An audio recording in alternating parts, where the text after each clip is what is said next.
Hey everyone, and welcome to this video. I'm Minx Laura 123. So the title of this video is, do you bottle up your feelings? Now if the answer to that question is yes, carry on watching, and I'm going to give you some advice and tips on how you can open up more about how you're thinking and how you're feeling.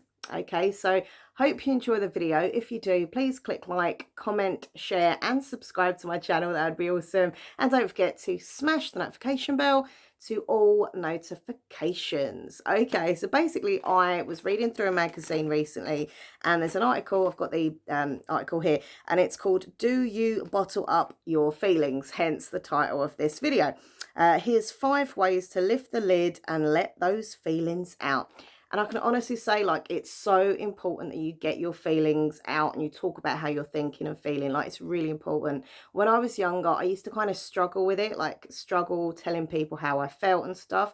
And, luckily as I've got older, I've, learned to kind of open up more. And I just think it's such an important thing to be able to do. So hopefully these tips will help you. Okay, so let's get started. Tip number 1, it says here, is to talk to someone you feel safe with.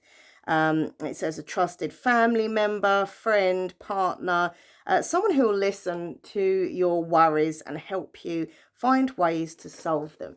So, I mean, in the past, like from my experience, like back in the day, like I just didn't want to share how I was feeling and thinking with anyone. I kind of kept it all in, and that wasn't good in the long term for me, both mentally and physically. So, over time, as I say, I opened up more, and, once you get people in your life who you trust and you can talk to, it really does help, like just getting it out, talking about how you're thinking and feeling. And, sometimes people can offer advice and help you. Other times it's just a case of, talking to someone and just letting those emotions out from your head, out of your mouth, So sometimes you just want someone to listen. Like, you don't necessarily need advice or want advice. You just want to talk about it. And just getting that out can really help you. So, yeah, hopefully, you'll be able to, as I say, find someone in your life who you're close to and you trust and you feel like you can, talk to. The next tip is, if you need to cry, then let it out. True friends are there not just for the laughs, but to be a shoulder to cry on. So yeah, I mean, in the article it does say like have a friend and cry on their shoulder kind of thing. But I honestly believe like that is fine. Like if you've got someone who you feel close to and you feel like you can, confide in and cry to and stuff, then that is amazing. However, I also think it's good for you to cry on your own as well. There's been many times over the years, like I've just sat and cried, and as horrible as it is at the time and it makes your eyes and nose sore and stuff, it does feel good afterwards to have a good cry, to kind of get that release of emotion out. And you'll find, like, once you've got that sore nose and sore eye thing done, you just feel like, as I say, this big release of emotion, and you feel better after you've had a good cry. So either cry on your own, or just, as I say, be around someone who you feel comforted by and literally cry on their shoulder. Let them comfort you. The next tip here is to keep a diary. Pour your emotions out onto the page. You could also write down actions you can take to make yourself feel better. Yeah, I mean, I used to have a diary. I've had actually 2 diaries in my time. First of all, I had a diary when I was a kid, and I just used to write about my school friends and like the boy bands that I liked, etc. Very kind of, silly stuff. But then as I got older, I think like my late teens, early 20s, I had like an online diary, where I used to go a lot more kind of in depth and personal about things I was going through. And yeah, sometimes if you don't want to physically like talk to somebody, writing those feelings down is just as good. You're still kind of talking in a way, but just in words on a screen or, in a book and stuff. But as long as you're getting that emotion out. So yeah, keeping a diary is great. And as I said about like writing a list of actions, like that's a really good thing to do. Like if you want to have more kind of focus for your future on things that you want to improve about yourself, things you want to happen. I do find having a list of things that you want to do and you want to improve really does help you, and it gives you that kind of focus to work towards. So yeah, sometimes you're seeing it on paper, like things that you can do and that you want to do can like just make you do them, kind of thing, like motivates you more. The next one here is, do some exercise.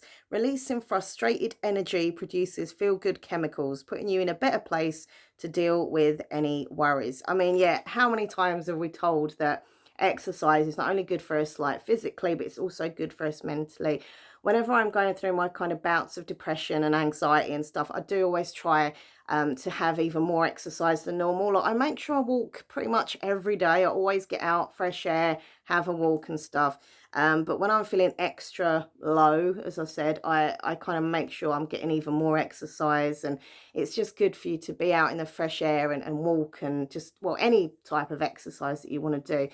I used to do like a bit of yoga, even though some of the positions were very uncomfortable. But anything like, exercise, even like dancing and stuff, put on some cheesy 80s pop music and dance in your living room. Just get that, energy moving and grooving, your body is moving, and yeah, it's definitely good for you to get some exercise both physically and mentally. And actually, I just said about yoga. So number 5, the last tip is yoga and deep breathing techniques can calm anxiety. So take time out to relax and focus on your breathing every day. So yeah, look, I'm really open about having anxiety disorder and stuff. And sometimes when I panic, it's a horrible feeling. I get panic attacks and anxious, and it's really, really important to focus on your breathing. I sit there and I just go like, like really take some deep breaths and just, have that deep relaxation, and things like yoga, meditation are fantastic. I mean, obviously, if you don't know, I do another channel here on YouTube, and it's called Minx Laura 123 ASMR, and I make ASMR videos which help not only other people, hopefully, who watch my videos, but they also help me to relax as well, because to make an ASMR video to relax someone else, I kind of have to be in that relaxed state of mind, like in the zone. So as I'm doing the video, like it actually calms me down as well. But yeah, like you can listen to some relaxing music or ASMR, as I said, any type of like meditation. There's so much out there, like you can just listen to or watch and just literally let yourself relax. And especially being quite a stressful world that we're living in right now, it's really important to take time out just for you, just to chill, relax, maybe have a nice hot bath, listen to some relaxing music, that kind of thing. But whatever you do, in whatever method you do it, make sure you take some time out to just relax. Okay, it's very important to get lots of relaxation in.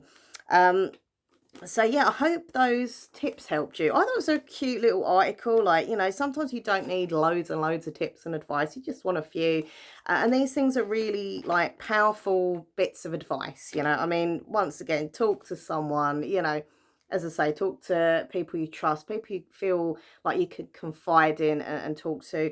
I mean, that could be, if you can't do it face to face, maybe you can do it online. Maybe you've got an online friend you can just have a chat with, or someone you can just call and have a phone chat with. Crying, as I say, get those emotions out. Cry until you feel like better in yourself. Keeping a diary, writing down how you're feeling, and also some like things that you want to have happen, things that you want to improve in your life. Exercise I don't know what that was.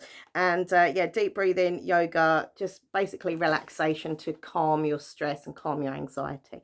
So I hope you enjoyed the video. Sorry it was only a short one, but as I say, there's only a few tips here. But yeah, if you want to leave a comment down below with some advice that you've got for other people, like things that you do to help yourself, and let me know, like, are you the sort of person who can open up easily to people? Can you talk about how you're feeling? Do you wear your heart on your shoulder? Are you quite a closed person and you wish you could talk more about how you feel? As I say, like, I mean, even now, like, there are times when I have certain things on my mind and I feel like I don't want to burden anyone, and I just kind of keep it in. But in general, like, I do let it out. Like, if I'm feeling sad or if I'm feeling scared or anxious or whatever, I'll talk about it. I'm really fortunate. I've got Nathan, my fiance, who's amazing, so I feel like I can talk to him about anything and everything. I've got my family and my friends, so yeah, it's nice to be able to just get it out. And life's too short to sit around feeling stressed and sad. So if you can help yourself to talk about stuff that you're going through, then your life's going to be happier and you're going to feel better in yourself. So, yeah. Anyway, that's the end of the video. Please click like, comment, share, subscribe. Don't forget to check out my other channel, as I said, MinxLaura123 ASMR. All the links to my social media are down below in the description box. So Twitter, Instagram, TikTok as well. And yeah, that's it. Okay, take care, everyone, and look after yourself. I'll see you soon. Bye.